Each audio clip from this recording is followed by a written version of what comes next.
આપકી અદાલતમાં film star Gulshan Grover પર આરોપ છે કે તેઓ વ્હાઇટ સ્ક્રીનથી ઓબ્સેસ્ડ છે. આ વાત સાચી છે કે તમે વ્યવસ્થિત રીતે મુંબઈની ફિલ્મ ઇન્ડસ્ટ્રીમાં કામ કરી રહ્યા હતા.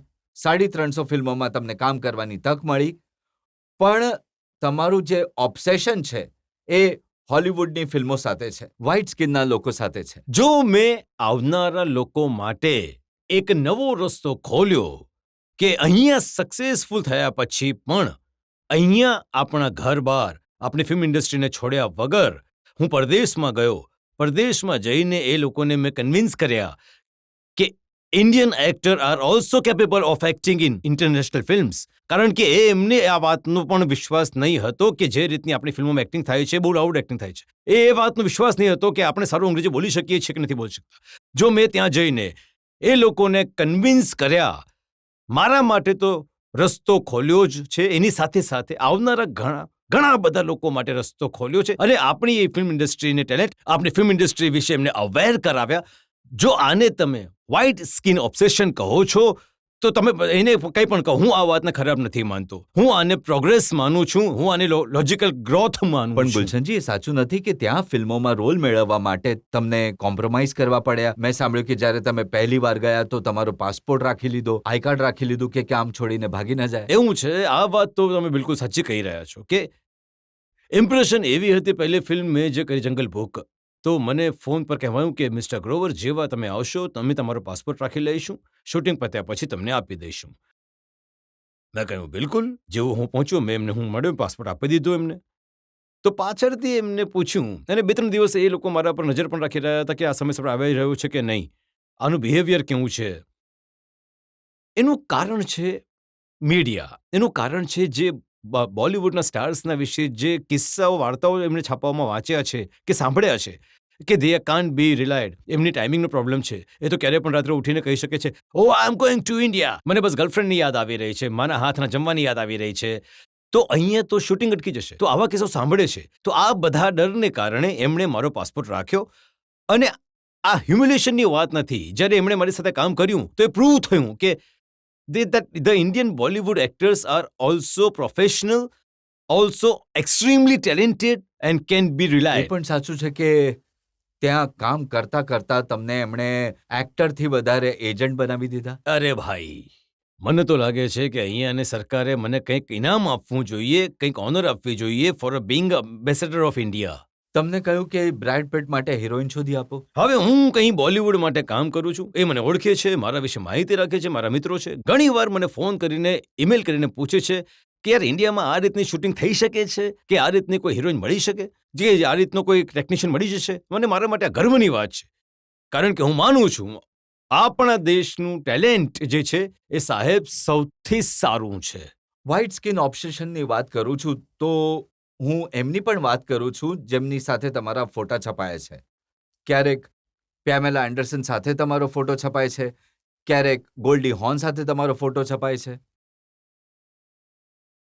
જ્યારે તમે ક્યાંય કામ કરશો, એમની સાથે મિત્રતા થશે, એમની સાથે દોસ્તી થશે, એમને ત્યાં આવવા જવાનું થશે, અને આ એમની મોટાઈ છે કે તે મને પોતાના ક્લોઝ સર્કલમાં કે પોતાની સાથે બેસવામાં કે ત્યાં પોતાની ડિનર જમાડવામાં મને મળતા રહે છે, મારી સાથે દોસ્તી રાખે છે, સંબંધ રાખે છે. જ્યારે પણ ઇન્ડિયા આવે છે કે ઇન્ડિયા આવવાની એમની ઈચ્છા હોય છે તો મને પૂછે છે કે યાર વેધર કેવું છે, ક્યાં જવું જોઈએ, ક્યાં શું કરવું. તો આઈ થિંક આને જે રીતના ફોટા તમારા છપાય છે એનાથી એ નથી લાગતું કે વેધર વગેરે પૂછી રહ્યા છો.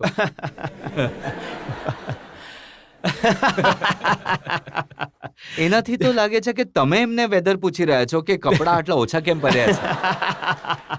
જો રજત સાહેબ, એવું છે કે દરેક પ્રકારના સંબંધ હોય છે અને એનું અલગ અલગ ઇન્ટરપ્રિટેશન થાય છે મીડિયામાં. મારી આ બધા સાથે મિત્રતા છે. સપોઝ કે જ્યારે હું ત્યાં જાઉં છું તો હું આ ખાદી ક્રામ ઉદ્યોગથી, હેન્ડીક્રાફ્ટથી આવી બધી નાની નાની વસ્તુઓ લઈને જાઉં છું. મને યાદ છે, ગોલ્ડી હોમ્સથી મને યાદ આવ્યું, મેં ગોલ્ડી હોર્નને એક ઘાઘરા ચોલી ખાદીનું પ્રેઝન્ટ કર્યા. એટલી એક્સાઇટેડ થઈ ગઈ કે એ જ સમયે એણે પહેર્યું, થોડું લાંબુ હતું, કહ્યું કે I am going to cut it. એક સાડી આપી. પછી એનો ઈમેલ આવ્યો કે આ ફલાણા ફંક્શનમાં હું પહેરીને જઈ રહી છું, અને મેં બીજા જ દિવસે છાપાઓમાં ફોટા જોયા કે એ જ સાડી એમણે પહેરી હતી.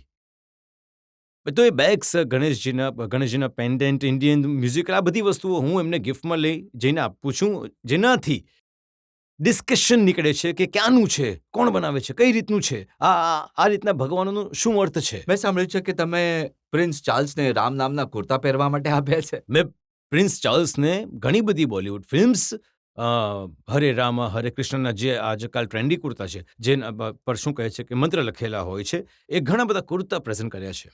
તો આ પણ તમારું વ્હાઇટ સ્કિન ઓબ્સેશન છે કે તમે દરેક થોડા દિવસોમાં પ્રિન્સ ચાર્લ્સને મળવા પહોંચી જાઓ છો? સાહેબ, હું ઘણા એડમાયર કરું છું પ્રિન્સ ચાર્લ્સની પર્સનાલિટીને. પ્રિન્સ ચાર્લ્સ જે છે એમની દરેક વસ્તુમાં એક ચેરિટી સમાયેલી છે.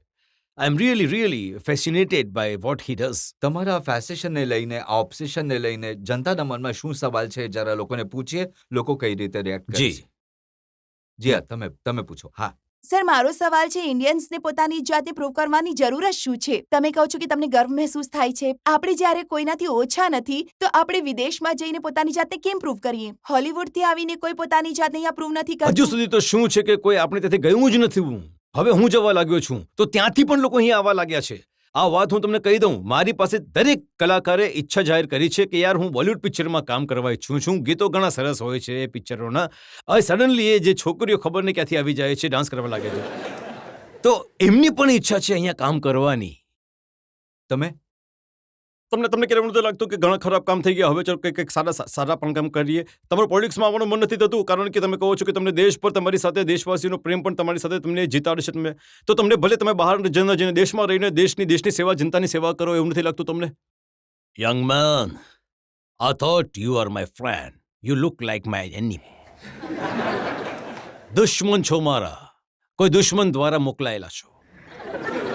એક કલાકારને હું વિશ્વાસ કરું છું આ વાતમાં કે કલાકારે માત્ર કલાકાર જ રહેવું જોઈએ. કલાકાર બધાના છે. પોલિટિક્સ તો છોડી દો, ક્યારેક તમને કોઈ પોલિટિક્સ પ્લેટફોર્મ પર પણ ઉભેલો નહીં જોશે. બિલકુલ નહીં. Never ever.